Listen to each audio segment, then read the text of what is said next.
찬미 예수님, 네, 오늘은 주님 순환 성지주일입니다. 주님 순환 성지주일은 말 그대로 예수님께서 순환 받으셨던 날을 기념하는 것이죠. 예수님께서 순환 받으신 것을 기념한다라고 하기 때문에 우리는 오늘 이 순환기를 읽으면서 예수님께서 어떠한 고통을 받으시고 또 어떠한 모욕을 당하셨는지를 깊이 있게 묵상할 수 있어야 합니다. 그것이 이제 순환기를 읽는 가장 이제 주된 목적이라고 할 수 있죠. 내가 예수님의 고통에 동참하는 것. 그런데 이러한 긴 순환기를 읽으면서 마냥 예수님께서 고통받고 순환받고 모욕받는 그 상황에만 집중하는 것이 아니라 이 어려운 상황 속에서도 예수님께서 우리에게 보여주시는 모습을 기억할 수 있어야 합니다. 예수님께서 보여주시는 모습이 어떠한 모습인가? 예수님께서는 이 생명을 잃게 되는 살인에 처형되시고자 하는 그 상황 속에서도 자기 자신을 위해서 기도하고 나의 생명을 위해서 기도했던 것이 아니라 내가 떠나고 난 이후에 남아있는 자들을 위해서 기도해 주십니다. 그 모습이 오늘 읽은 이 순환기 요소에 자세하게 나와 있어요. 그래서 몇몇 부분들을 좀 보면서 예수님께서 우리에게 어떤 모습으로 다가오셨는가 기억해 보는 시간을 가지면 좋을 것 같습니다. 오늘 복음에 예수님께서 밖으로 나가셔서 올리브산으로 향했다고 이야기하십니다. 그리고 그곳에 이르러서 예수님께서 제자들에게 말씀하시죠. 유혹에 빠지지 않도록 기도하여라 라고 이야기를 합니다.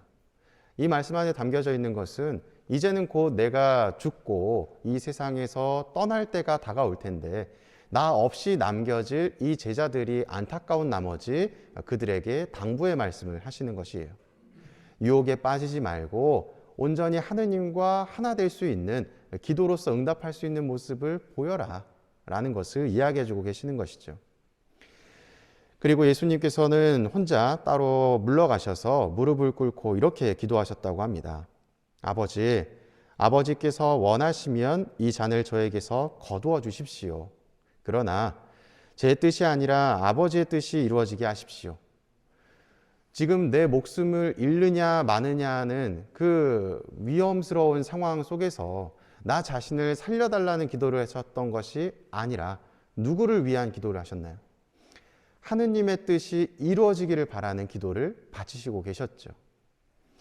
예수님은 이처럼 자기 자신을 위해 기도하시는 모습이 아니라 하느님을 혹은 남겨질 우리를 위해 기도하시는 모습을 보여주십니다. 그리고 이 모습 안에는 하느님의 뜻에 따라 살려고 했었던 순종적인 아들의 모습을 볼 수 있죠. 또한 예수님께서는 이제 산에서 내려오셔서 사람들을 마주하게 되는데 그 사람들은 이 배신자라고 불리우는 이 유다 이스카리옷이 대사제와 수많은 이제 군사들을 이끌고 오는 그러한 무리들이었습니다. 그 무리들을 마주했을 때 예수님은 어떠한 감정을 느끼셨을까요?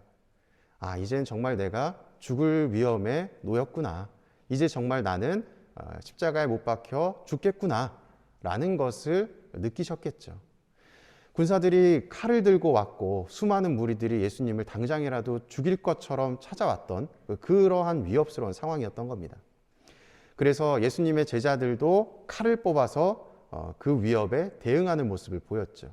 그리고 실제로 그 칼을 휘두르게 되죠. 누구에게? 대사제의 종에게 휘두르게 되고 그의 귀가 잘려나가는 모습을 표현해주고 있습니다. 그런데 이 모습을 바라보시던 예수님께서는 나를 지금 잡으러 오고 내가 지금 죽을 위험에 놓였음에도 불구하고 누구에게 시선을 향하고 계시나요?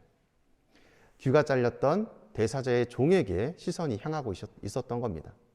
그리고 지금 칼을 휘두르는 생명을 잃느냐 마느냐는 그 순간에도 그 귀가 잘린 이의 귀를 치유해 주시는 모습을 보여주시죠. 내가 아니라 도움이 필요한 이에게 사랑을 베푸시는, 기적을 베푸시는 자비하신 예수님의 모습을 여기서 살펴볼 수 있는 겁니다. 그리고 예수님께서 이 베드로에게 이런 이야기를 하셨죠. 너는 나를 3번이나 모른다고 할 것이다. 실제로 베드로는 예수님을 쫓아가면서 3번이나 모른다고 표현을 합니다. 그런데 그 순간에 베드로와 예수님의 눈이 마주치게 되죠. 그때 베드로는 느끼게 되는 것입니다. 아, 내가 지금 잘못하고 있구나. 반대로 예수님은 또 어떤 마음을 느끼셨을까요? 거봐, 내가 너 배신한다고 했지? 하면서 베드로를 질타하는 마음을 지니셨을까요? 얘야, 걱정하지 마라. 난 다 알고 있지만 너를 용서한다. 그 마음이 있었기 때문에 예수님께서는 베드로에게 이 천상의 열쇠를, 하늘나라의 권한을 맡겨주었던 것이죠. 예수님은 그 순간에도 베드로를 미워하고 원망했던 것이 아니라 자기 자신에게 닥칠 그 순환을 온전히 받아들이시고 계셨던 것입니다. 그리고 이제는 그 무거운 책무를 짊어질 베드로를 위해 기도해주고 계셨던 것이죠. 그리고 예수님께서는 십자가를 짊어지시고 이제 골고타 언덕을 향해 올라가십니다.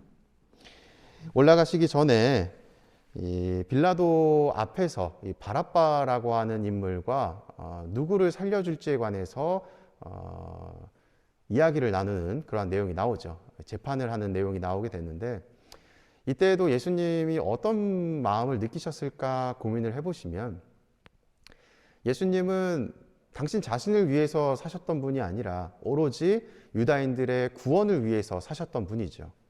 그런데 반대로 그들은 예수님을 팔아넘기고 이제 죽음에 이르게 되는 상황으로 몰아붙입니다. 그리고 결정적으로 마지막 순간 예수님을 살리느냐 마느냐 하는 그 선택의 기로에서 죄인이었던 바라바를 살려주라고 하면서 예수님을 죽이는 모습을 보이게 되죠. 이때 예수님이 느끼는 감정은 어떤 감정이셨을까요? 아마 인간적으로 커다란 배신감도 느끼셨을 겁니다. 하지만 예수님께서는 그 커다란 배신감 때문에 그들을 저주하셨을까요? 그러지 않으셨죠. 예수님은 그들의 그 죄 짓는 모습을 그들이 아직 무슨 죄를 짓는지 모르기 때문에 행한다면서 그들의 용서를, 자비를 하느님께 청하고 있습니다. 나를 죽이려고 하는 사람에게 자비를, 사랑의 모습을 보여주고 계시는 것이죠. 그리고 이제 십자가를 짊어지고 골고타 언덕으로 향하셨고 십자가에 못 박히게 되십니다. 십자가에 못 박힌다는 것은 내 손과 발에 못이 박히는 신체적인 고통이 동반되는 상황인 것이죠. 그리고 이제는 내가 죽을 것이라는 확신이 드는 그러한 순간입니다. 그 순간에까지도 예수님께서는 자신이 할 수 있는 일을 하십니다. 무슨 일을 하시느냐? 함께 매달려 있었던 죄인 한 명이 이야기를 하죠. 주님, 이분은 아무런 잘못도 하지 않으셨다라고 하면서 예수님께서 어떠한 분이신지를 고백합니다. 그리고 자신을 하느님 나라에 갈 때, 낙원에 갈 때 기억해달라고 기도하죠. 예수님께서는 그를 무엇이라고 또 그의 그 말씀에 무엇이라고 표현을 하셨냐면 너는 오늘 나와 함께 낙원에 있을 것이다 라고 표현을 하십니다. 낙원이라 함은 하느님께서 계시는 이 하늘나라를 뜻하겠죠. 죄인이 자신의 죄를 뉘우치고 예수님께 고백했던 그 순간에 예수님께서는 그 죄인의 고백을 들어주시고 그의 회개를 받아들이셨기 때문에 그를 함께 낙원으로 인도해 주시는 역할을 해주게 되시는 겁니다. 내가 죽을 그 순간까지도 나의 생명을, 나의 안위를 혹은 나에게 닥친 이 고통을 없애달라고 하느님께 기도했던 것이 아니라 내가 죽는 그 순간까지도 내 옆에 있는 죄인의 회개를 위해서 관심을 기울이고 그에게 자비를 베풀어 주셨던 예수님의 모습을 볼 수 있는 것이죠. 이렇게 긴 순환기의 내용을 쭉 살펴보시면서 예수님께서는 계속해서 고통을 당하시고 순환받고 또 모욕을 당하셨던 모습만을 보였던 것이 아니라 사실 이 순환기 안에는 예수님께서 우리에게 보여주시는 하느님의 사랑이 녹아들어 있다는 것을 깨닫게 됩니다. 우리도 이 순환기에 예수님께서 받으셨던 고통에만 너무 집중하기보다는 그 그 고통스러운 상황 속에서도 우리를 사랑으로 인도하시고 또 우리의 죄를 용서해 주셨던 예수님의 그 자비로우신 모습을 기억하셨으면 좋겠습니다. 누군가는 보면 이 비신앙인들의 입장에서 보면 이러한 예수님의 순환기는 매우 실패한 인생일 수 있어요.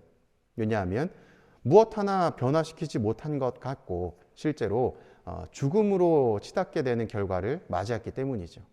하지만 신앙인들에게 있어서는 이 사건은 실패한 삶이 아니라 오히려 성공한 삶이 될 겁니다. 그 근거를 어디서 찾을 수 있느냐? 오늘 나오는 일독서의 말씀에서 찾을 수 있습니다. 이사야서 말씀에 이런 이야기를 하시죠. 6절입니다. 나는 매질하는 자들에게 내 등을, 수염을 잡아 뜯는 자들에게 내 뺨을 맡겼고 모욕과 수모를 받지 않으려고 내 얼굴을 가리지도 않았다. 이 말은 예수님에게 닥친 수많은 고초들을 예수님께서 물리치지 않으시고 오히려 수용하셨다는 것이죠. 그럴 수 있었던 이유가 무엇이냐? 바로 다음에 나옵니다. 주 하느님께서 나를 도와주시니 나는 수치를 당하지 않는다. 나는 부끄러운 일을 당하지 않을 것임을 안다. 왜? 나의 뜻이 아니라 하느님의 뜻을 따랐기 때문에 하느님께서 나를 수치스럽게 내버려 두지 않으실 것이라는 것을 알고 계셨던 것입니다. 이 독서의 바오로 사도는 이렇게 이야기를 합니다. 하느님의 모습을 지니셨지만 하느님과 같음을 당연한 것으로 여기지 않으시고 오히려 당신 자신을 비우시어 종의 모습을 취하시고 사람들과 같이 되셨습니다. 또한 죽음에 이르기까지, 십자가 죽음에 이르기까지 순종하셨습니다.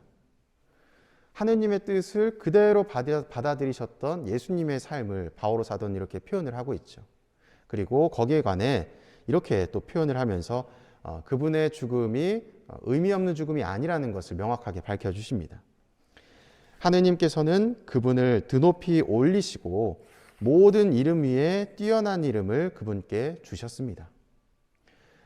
나 자신을 위해 살았던 것이 아니라 온전히 하느님께 순종하고 또 자신을 믿고 따르는 회개하는 죄인들의 구원을 위해서 사셨던 예수 그리스도의 사랑을 여러분들이 기억하셨으면 좋겠습니다. 제일 처음에 말씀드렸듯이 예수님의 이 순환기, 특별히 주님 순환 성지주일은 예수님께서 겪으신 고통에 동참하는 것도 중요하지만 그 고통스러운 상황 속에서도 우리를 위해 베풀어 주신 사랑을 우리가 기억해야 되는 날입니다. 또한 성주간의 시작인 오늘 여러분들은 성주간의 끝인 부활을 향해 달려가고 있습니다. 부활은 예수님께서 마냥 다시 부활하셨기 때문에 기쁜 것이 아니라 우리와 늘 함께 하셨던, 하지만 그분께서 우리에게 베풀어 주셨던 사랑이 무엇인지를 깨닫지 못하고 있었다가 이제는 깨닫게 되어 그분과 만나게 되는 기쁨이 있기 때문에 부활이 기쁨으로 다가가는 것입니다. 여러분들이 부활의 기쁨이 참 기쁨으로 다가서기 위해서는 나에게 베풀어 주시는 하느님의 사랑이 무엇인지를 깊이 있게 느끼셨으면 좋겠습니다. 그것이 성주간을 시작하는 오늘 우리가 지녀야 되는 자세가 아닐까 생각해 봅니다. 사랑합니다.